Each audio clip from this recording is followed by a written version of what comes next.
여러분 반갑습니다. 장구 박사입니다. 다들 주말 잘 보내시고 계십니까? 주말인데 어제 오늘 약간씩 비가 한 차례씩 내리다 보니까 뭐 외부 활동하기는 다소 좀 어려운 날씨이지 않나라고 생각이 듭니다. 날씨는 뭐 아직까지 여름인데 또 비가 와주니까 선선해서 날씨적으로는 너무 좋은데 외부 활동하기에는 비 때문에 다소 좀 아쉬운 그런 주말이지 않나라고 생각이 듭니다.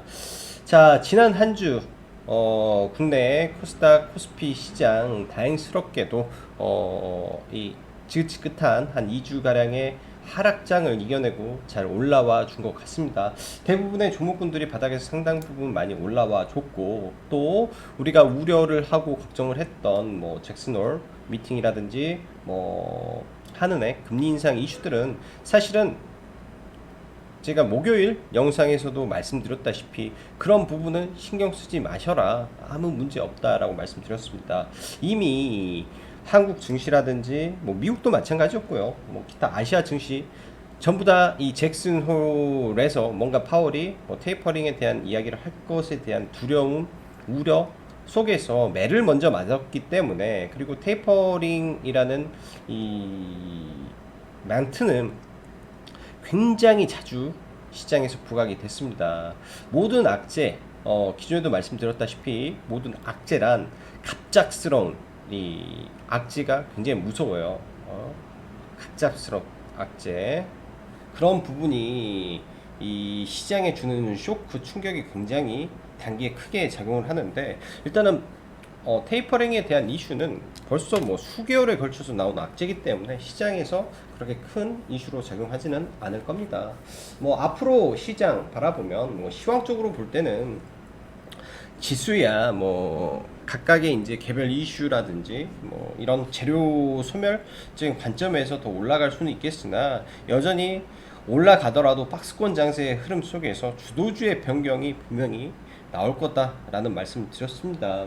최근 시장 보시면 시장의 질이 많이 바뀌었죠. 최근 뭐 7월, 8월 시장을 이끌어왔던 시장의 주도주는 백신 관련주가 하나의 축을 가지고 있었고요. 2차 전지가 시장의 하나 축을 가지고 있었습니다. 거기에 뭐 친환경 섹터도 물론 하나의 축을 가지고 있었죠. 탄소 배출에 관련된. 그렇지만 탄소 배출 관련해서는 제가 보는 관점에서는 아직도 갈 길이 더 멀었다라는 생각이 들기 때문에 이 섹터는 여전히 괜찮구나라고 보고 있지만, 이 백신과 2차 전지는 단기적인 조정이 일부 나올 수도 있겠다라는 생각이 들어요. 특히 백신 관련해서는 제가 대놓고 이쪽 섹터는 조심하시면 좋겠다라고 말씀드렸던 부분도 미국에서 화이자, 그다음에 모더나, 얀센까지 정식 백신을 승인을 하게 되면 그 다음에 나올 수 있는 이 백신의 모멘텀이 뭐가 될까요? 그걸 생각을 해봐야 됩니다. 그렇다면 국내에서 이 백신을 개발하고 있는 기업들 중에 아주 소수의 기업들만 아마 수혜를 받을 건데, 그렇기 때문에 그 소수의 종목 몇 개만 빼고는 전부 다 저는 제외를 시켜버리겠다라는 말씀을 드린 거예요. 모두가 다 성공할 수는 없기 때문에. 그리고 그런 잡주들한테 물려서 끌려가 버리면은 나머지 섹터에서 기회비용을 한 번에 다 날릴 수도 있기 때문에 지금 그런 부분은 조심해야 된다라고 보여집니다. 자, 그럼 카페에 금요일날 마감 시황 및 미국 시장에 대한 부분, 그 다음에 관련 기사들을 좀 적어놨기 때문에 이 부분은 카페에서 한번 확인해 보시고요. 테이퍼링에 대한 구체적인 내용들, 뭐 사실은 이 구체적인 내용이라고 할 것도 없이, 별 내용 없이 사실은 잭슨 미팅이 저는 끝났다라고 생각을 합니다. 가장 핵심은 파월이 그랬죠. 연내 하는 게 좋겠다. 테이퍼링을 연내 하는 게 맞을 수도 있을 것이다 라고 말을 했기 때문에, 즉 연내 하겠다라고 저는 해석을 하고요. 그러나 하는 말이 금리 인상과는 별개로 해석해야 된다라는 말은, 금리 인상 당분간은 없으니까 신경 쓰지 마라 라고 저는 들렸습니다. 이 두 가지 핵심이겠죠. 자, FOMC가 9월에 있어요. 9월. 자, 어떠한 관점에서 시장의 지표를 보고 우리는 좀 더 수고하겠다라고 했기 때문에, 시장의 지표는 딱 두 가지입니다. 고용의 회복과 인플레이션인데, 인플레이션에 대해서 그랬죠. 단기적이다. 네, 문제 없다. 또 한 번 인플레이션에 대해서 단기적이다, 문제 없다라고 말했기 때문에 무조건 고용입니다. 고용 지표 회복되면 테이퍼링 바로 한다라고 저는 생각을 하고요.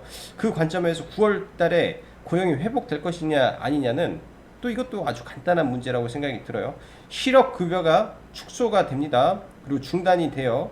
그리고 이 부분은 늘릴 수가 없어요. 왜? 10월 달에 미국의 부채 상한이 이 부채 관련해서 10월까지 연장을 안 하면 미국은 디폴트입니다. 그러나 수십 년 동안 그냥 부채를 연장하고 있기 때문에 뭐 디폴트는 절대 안 가죠.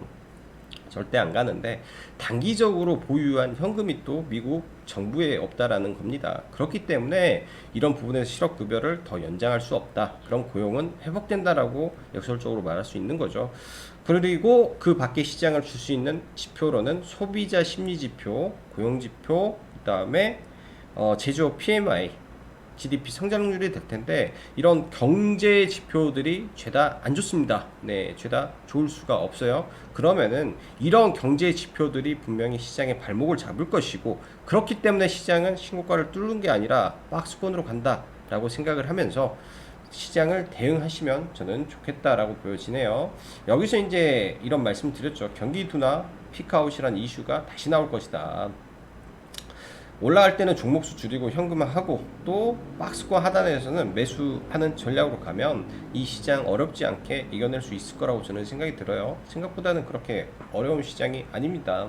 어려운 시장이 아니기 때문에 보면 될 것 같고, 자 보시다시피 다우 즉 조금 있으면 신고가죠. 다우는 경기 재개 리오프닝 관련주가 굉장히 강했고 국내에도 금융주가 조금 올랐다시피 미국도 금융섹터가 지속적으로 강세를 보여요. 사실 금융섹터의 실적이 좋기 때문에 거의 신고가 치면서 올라가고 있습니다. 미국은. 근데 국내는 좀 워낙에 이 테마성이 강하고 좀 쏠림이 강하다 보니까 좀 안 그러는 것 같고, 나스닥 신고가 재경신을 하면서 올라왔는데 이날 나스닥의 상승은 반도체 섹터가 무려 2% 올라가면서 반도체 섹터가 만들어준 신고가고요. 지수를 까먹은 거는 제약바이오, 헬스케어 섹터가 지수를 다 까먹었다라고 보면 될 것 같습니다. 그 외의 종목군들은 대부분 좋았기 때문에 나쁜 부분은 없을 거라고 보여주고요.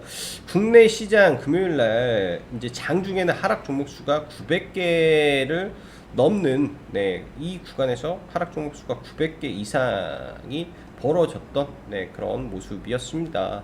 뭐 아프가니스탄 테러 이슈가 발생을 하면서 그런 부분이 일단은 시장 장 초반에 좀 조정을 좀 주었고요. 다행스럽게 시장이 좀 올라갔는데 오후에 이 반등은 좀 의미가 있었어요. 왜? 이 펄어비스라든지 시가총액 상위 게임주들이, 그리고 시가총액 상위 종목군들이 조금 밀리면서 지수가 올라갔단 말이에요. 이런 종목군들, 시총 상위 종목이 밀렸는데 지수가 올라가는 거는 이 골고루 종목군들한테 수급이 들어오면서 갑작스럽게 상승 종목수가 하락 종목수를 역전하는 현상이 좀 벌어지면서 시장이 순간 바뀌는 모습을 좀 보여주었습니다. 이런 부분이 아마 뭐 월요일날까지 작용을 할 것이고, 개인적으로 봤을 때 월요일날 시가 갭이 크지 않다면 IT 반도체 섹터 등 최근 반등이 제가 봤을 때는 좀 약했거든요. IT 반도체 저는 안 팔았습니다.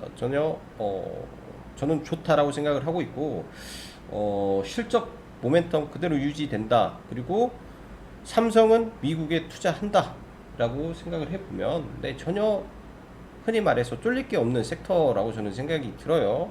그냥 많이 비싸게 많이 올라간 종목이 문제지만 이쪽 월요일날 다시 올라갈 섹터 중에 하나지 않나 라고 좀 보여집니다. 자, 금요일 시장 보면은 뭐 한 두세 가지로 요약이 되죠. 최근 제가 강조드렸던 시장 주도주의 변화, 그 주도주가 친환경에서 터질 수 있다. 그게 수소지 않을까라고 말씀드렸어요. 그래서 일단은 수소 섹터 굉장히 강하게 올라왔고, 기존 뭐 대장주부터 해서 전부 다 수소 셌습니다. 그리고 좋은 기사들이 몇 개 나왔죠. 이제 이 전기차 충전소 관련된 이슈가 하나 나왔는데, 아파트 신축대 5%, 뭐 기존 건물은 2%, 그러면은 이 부분이 내년부터 시행이 됩니다. 여러분, 충전 인프라는 잘 봐야 돼요. 결국은 폭발적으로 늘어나고, 제가 드리는 논리는 네, 모든 빌딩에는 다 들어가야 된다라고 저는 생각을 하고 있어요. 모든 빌딩에 다 들어가야 되고, 모든 주차장에 이 비율이 급속히 늘어날 겁니다. 지금은 5%인데 해외 기준에서는 15% 이렇게 올라가고 있기 때문에 그런 부분을 해야 되고, 이 안에서 지금 하는 종목군들이 많이 없어요. 회사가 딱 3개 있습니다. 차지인, 그 다음에 S트래픽, 원익 P&E, 그리고 뭐 아직 비상장이죠. 한국 전기차 충전 뭐 등등 해서 그렇게 많은 업체들이 난립한 시장이 아니기 때문에 해볼만 하지 않나라고 생각이 들어요. 상장사 안에서. 그리고 폴더폰 관련주 굉장히 좋았고요. 자, 다시 시황으로 좀 넘어가서, 지금 9월달 여전히 수소 일정이 많습니다. 수소 섹터 뭐 금요일 좀 올랐다고 하더라도 끝난 부분은 아니라고 좀 보여지네요. 끝난 부분은 아니기 때문에 좀 더 지켜봐야 될 것 같고, 다음 주 아마 또 많이 올라서 좀 눌림을 보이겠죠. 눌림을 받는다면 음봉에서 모아가는 전략이 저는 좀 좋아 보입니다. 그리고 게임주부터 하나하나 보고 출발을 하죠. 게임주부터 하나하나. 먼저 시장 먼저 볼까요?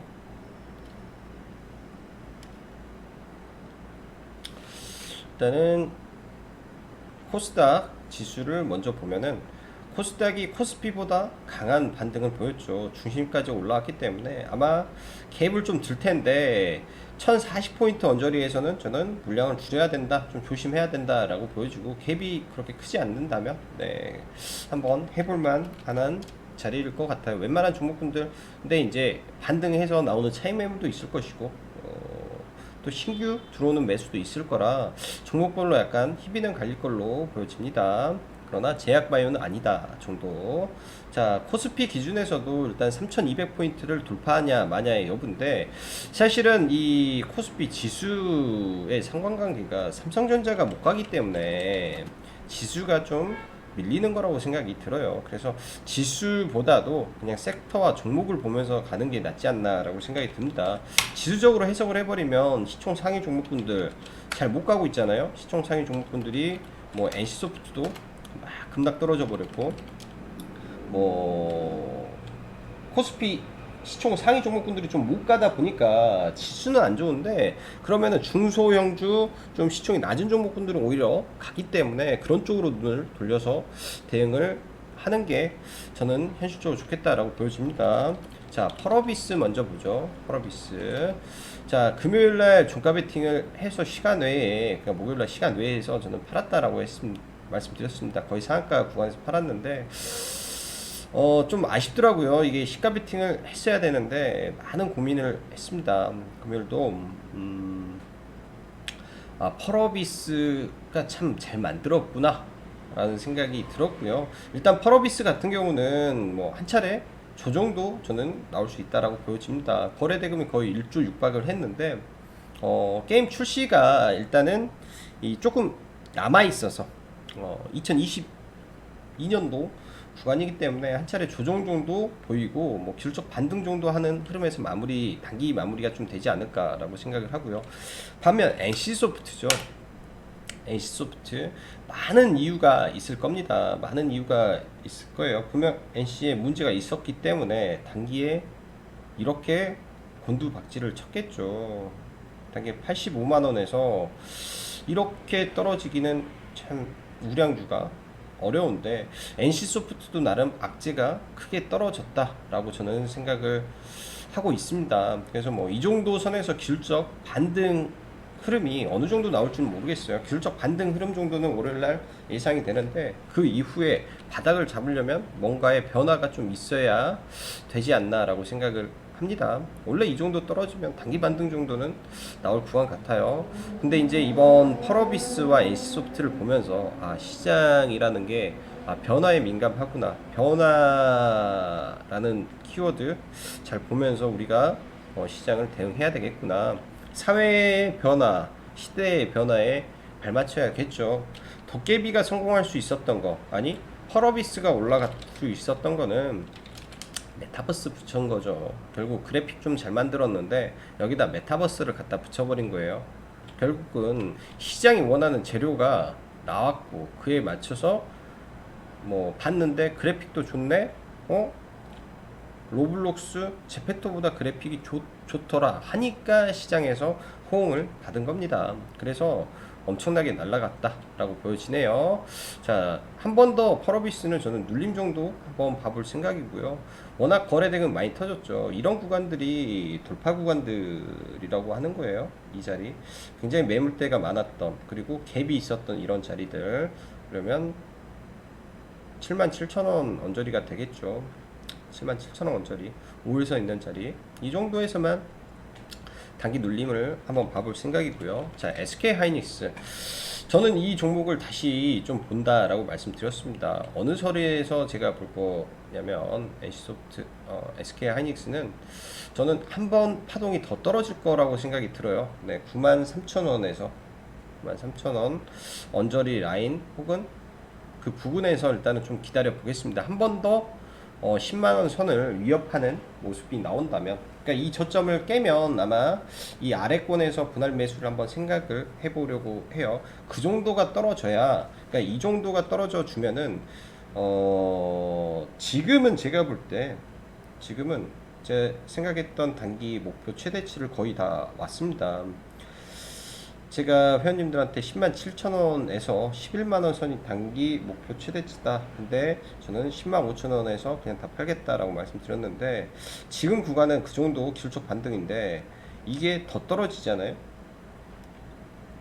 이런 자리까지 만약에 떨어지면 그 반등의 폭이 생각보다 길어져요. 그때는 여기까지 떨어지면 그 다음이 반등의 폭이 길어지기 때문에, 지금은 아니에요. 지금은 아닌데 이 다음의 폭이 저는 길어질 수 있다라고 생각을 합니다.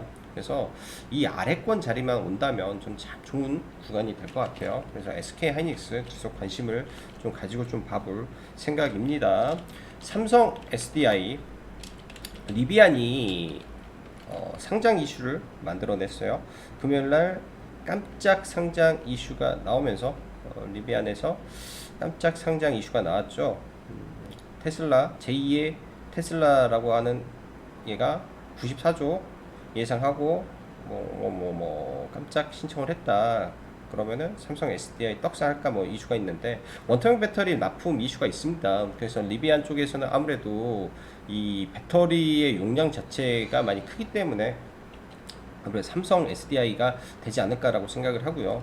뭐 삼성 SDI가 올라가는 건 아니에요.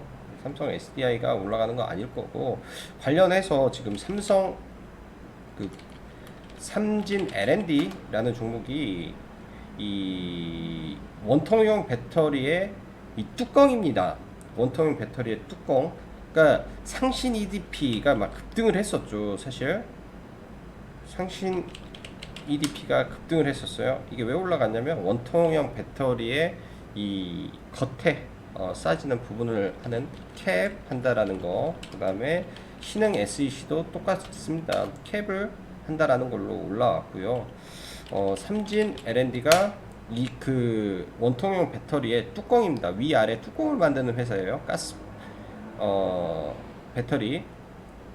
근데 이게 70%를 삼진 L&D에서 납품을 하고 있기 때문에 이런 부분이 나중에 부각이 된다면 또 강하게 올라갈 수 있는 부분이라고 저는 생각이 들어요. 그래서 삼진 L&D, 삼성 SDI 밸류 안에서 본다면, 그 다음에 상신 EDP 될 수 있을 거고, 상신 EDP한테 이 알루미늄을 납품하는 TCC 스틸이 또 부각이 될 수도 있겠죠. 자, 전통적으로 예전에 강했던 대원, 화성, 친환경 이 시트를 납품을 하는 이슈로 상한가를 한번 갔었습니다. 근데 이 당시에 상한가가 현대차도 있었고 막 그래서 사실은 100% 리비안이라고 하기는 좀 그래요.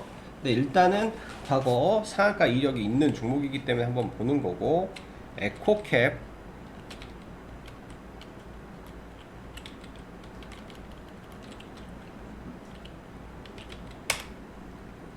에코캡도 근데 전부 다 역배열이라 아마 물량 소화를 월요일날 하지 않을까 생각이 듭니다. 장 초반에 갭을 가장 높게 든 종목이 다시 시가를 회복하는 순간에 저는 들어가는 게 좀 좋을 것 같아요. 아니면 아예 갭을 안 들어버리는 종목을 따라 붙던지 두 가지 방법을 쓰는 게 좋겠다라고 보여집니다. 그래서 리비안 이슈 잠깐 좀 했고요. 도깨비 그다음에 리비안 이슈. 자, 금요일날 수소 섹터 강했죠. 수소 좋다라고 말씀드렸습니다. 저희는 이제 효성중공업이나 뭐 현대 일렉트릭 이쪽을 좀 보고 있는데 사실 기대만큼 많이 못 올라서 좀 아쉬움이 많아요. 기대만큼 못 올라서 좀 아쉬움이 많은데 일단은 동아화성 굉장히 강했고, 과거에 이제 평화산업이 이 수소로 상한가를 가다 보니까 금요일날도 굉장히 또 강하게 올라온 것 같습니다. 일단은 수소 대장주로는 평화산업을 봐야 될 것 같고, 수소 충전소 국내 1위 효성중공업, 얘도 지속 관찰을 해야겠죠. 실적이 좋기 때문에. 그 다음에 현대 일렉이, 저는 얘가 다크호스로 될 수 있을 거라고 생각을 합니다. 누적 수급과 실적이 좋기 때문에 얘도 같이 봐야 될 것 같고요. 그 밖에 이제 이 효성 첨단 소재, 탄소섬유죠. 탄소섬유. 그래서 효성 첨단 소재도 지켜보는 게 좋을 것 같습니다. 자, 수소는 아마 조정을 하루 이틀 거치고 9월 1일까지 아마 올라갔다가 좀 조정을 본 다음에 다시 올라가지 않을까라고 생각이 들고요. 그 밖에 이제 친환경 섹터 계속 좋습니다. 다 갈 수 있는 건 아니라고 말씀드렸고요. 풍력은 삼강 MNT가 지금 대장이고, 지금 당장 풍력보다는 태양광이 좀 좋아 보입니다. OCI를 지난번에 저희가 매매를 해서 이거에서 매도를 하고, 사실 남은 물량을 다 매도를 안 했었어요. 근데 올라가는 과정에 일단 전량 매도를 처리를 했고, 얘는 매수 계획을 좀 가지고 있었던 종목이었거든요. 10만원에. 근데 10만원이 안 와서 매수는 못했습니다. 이 종목 다시금 저는 이 아래 빠지면 이제는 매수를 봐야 될 것 같아요. 이게 이제 고려아연이라는 종목이 있습니다. 고려아연이 이런 박스권 돌파는 이 새로운 뭔가의 비전이 나오면서 이제 돌파와 신고가를 만들어 냈기 때문에 OCI도 저는 그러한 성향의 종목이 됐다라고 보여져요. 단지 이제 눌림을 좀 저는 받고 싶은 거죠. 눌림이 나왔다가 가는 게 좋을 것 같고, 최근에 들어온 강력한 수급이라면 충분히 올라갈 수 있는 힘을 가지고 있다 보여집니다. 그래서 OCI도 넣어야 될 것 같아요. OCI도 여기다 그냥 위에다 넣을게요. OCI도 넣고, 자, 반도체 보죠. 제가 솔브레인을 좀 요 며칠 봤었어요. 솔브레인 너무 저평가돼 있다, 많이 밀렸다라고 말씀드렸습니다. 기술적 반등을 노리세요. 기술적 반등. 저라면 이 자리까지 오면 일단은 팔지 않을까 생각이 들고, 밀려도 뭐 그냥 사면 되겠다라고 보여주고, 사이맥스, 그 다음 코미코, 미국 투자 이슈가 있었던 회사죠. 미국 투자가 있었던 회사여서 크게 올랐는데, 두 회사 다 실적에 문제가 전혀 없습니다. 9월 중순경 혹은 9월 말에 미국 방미 일정이 잡혀 있는 걸로 제가 알고 있습니다. 그 중에서 많이 오른 것도 좋은데 좀 적게 오른 실적주 2천억 분이 안 되는데 1년에 400억 벌 수 있는 그런 종목 별로 없다라고 생각이 들어요.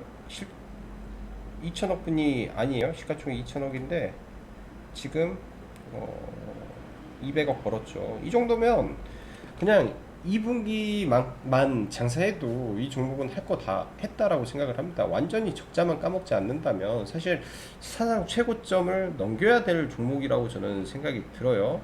사상 최고점을 넘겨야 될 종목이라고 생각을 하기 때문에 저는 이 구간 참 메리트 있다라고 보여집니다. 그래서 이 종목도 한번 바라보시고요.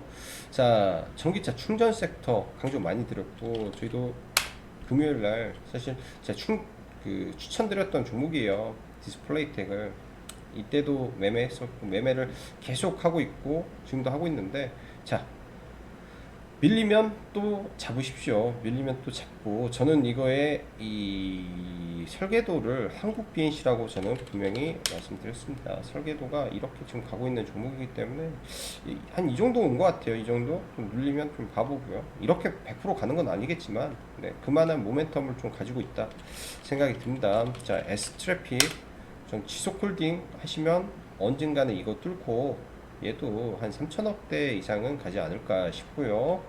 자, 원익 P&E, 원래 P&E 솔루션이었는데 지금 바뀌어서 원익 P&E로 됐죠. 일단은 다소 좀 높아요. 제가 볼 때는 좀 높아서 지금 들어가기는 좀 어렵겠다 생각이 듭니다. 얘는 2차전지 장비와 두 개를 같이 하고 있는데 일단 좀 조정을 받고 이 갭을 메운 다음에 다시 올라가는 거, 아니면은 지금부터 그냥 쭉 달려야 돼요. 아예. 왜? 거래대금이 사상 최대치를 찍었기 때문에 여기서 이 아래를 깨지 않고 그냥 계속 달려버린다면은 완전히 주가 레벨업 되는 거고, 그렇지 않다면 단기적으로 이런 자리들, 네, 거래를 많이 싫은 자리 이후에 또 눌려버릴 수가 있어요. 그 다음에 올라가는 이런 모습이 나올 수도 있겠다라고 보여집니다. 거래량이 많이 나올 때는 둘 중 하나예요. 단기 고점이든 아니면 시세의 스타트가 되는 지점이든, 그렇기 때문에 봐야 되고. 자, 그 밖에 이제 이 폴더블 폰 관련해서 계속 몇 개 리뷰를 했었는데, KH 바텍 신고가죠. 저는 이제는 매도 잡아야 될 것 같네요. 이제 실적 확인하고 봐야겠죠. 파인테크닉스도 매도 잡아야 되지 않을까 생각이 듭니다. 자, 9월 8월 말까지만, 네, 신규 회원을 받겠습니다. 네, 9월 31일까지, 뭐 늦어도 9월 1일까지만 받고, 당분간은 또 회원을 좀 안 받고, 네, 명절 전에나 아마 강의가 새로 조금 제가 완성을 하면 그때나 좀 신규 회원을 받도록 할 테니까, 네, 관심 있으신 분들은 다음 주 뭐 수요일까지 해서, 네, 신청하시면 될 것 같네요. 자, 친환경이라든지 그리고 다음 주 일정이라든지 영상이 조금 하다 보니 거의 30분 가까이 돼서, 나머지는 저녁 라이브 때 한번 이야기해 보도록 하죠. 결국 일정이라는 거는 한 달 뒤를 바라보고 우리가 매매를 해야 돼요. 수소도 살짝 좀 늦은 감이 있죠. 네, 다다음 주기 때문에 한 달 뒤를 바라보고 매매를 하는 게 가장 이상적인 방법이랍니다. 자, 오늘도 수고 많으셨고 여기까지 짱구 박사였습니다. 감사합니다.